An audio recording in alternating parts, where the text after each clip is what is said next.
최근 정부에서 내린 영업 금지 조치에 대해 형평성에 어긋난다는 이야기가 많아서 결국 새로운 방안을 제시하게 됩니다.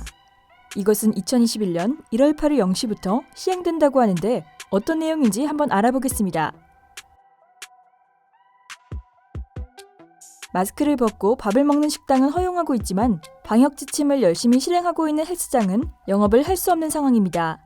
결국 이에 대한 반발이 거세지자 정부에서는 8일부터 헬스장을 포함한 실내 체육시설에 대해 영업을 할 수 있도록 허용해준다고 합니다. 어떻게 보면 반가운 소식일 수도 있지만 자세한 내용을 살펴보면 어딘가 조금 이상한 부분이 발견됩니다. 헬스장과 필라테스 등 실내 체육시설 영업을 허용해주는 대신 하나의 조건이 발생합니다. 바로 아동이나 청소년과 같은 학생들만 출입이 가능하다고 하네요. 또한 사용인원 역시 9명 이내로 제한된다고 합니다.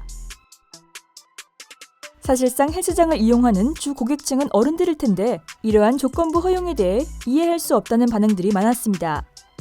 관련 네티즌 반응을 소개합니다.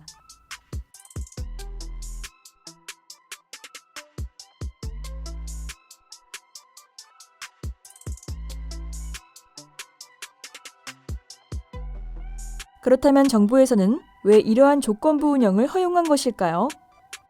손영래 중수본 전략기획반장 브리핑에 따르면 이것은 돌봄 기능을 위한 것이라고 설명하고 있습니다.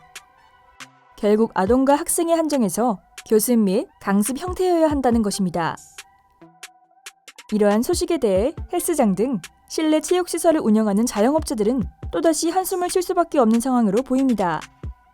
하지만 정부에서는 그들을 위해 하나의 희망적인 소식을 알렸습니다. 현재 시행 중인 2.5 플러스 알파 단계는 다가오는 1월 17일까지 진행됩니다. 하지만 정부에서는 18일부터 헬스장과 노래방에 대한 영업 허용 방안을 준비하고 있다는 소식을 전한 것입니다.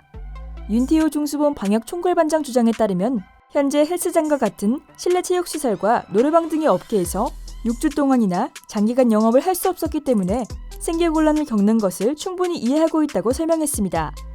그래서 방역수칙을 준수하는 가운데 운영을 허용하는 방안을 준비한다고 밝혔습니다. 하지만 똑같이 어려움을 겪고 있는 카페 등에 대해서는 영업금지 제한 완화에 대해 단정할 수 없다고 설명했습니다. 아마도 카페 등의 경우는 현재의 상황과 비슷하게 흘러갈 가능성이 높겠네요. 하지만 이것은 어디까지나 1월 17일 이후 상황이 좋았을 때 영업을 허용한다는 내용이기 때문에 또다시 신규 확진자가 급증할 경우는 지금의 운영 중단 형태를 연장할 가능성도 배제할 수는 없을 것으로 보입니다. 그럼 또 다른 소식으로 다시 찾아오겠습니다. 시청해주셔서 감사합니다. 땡큐!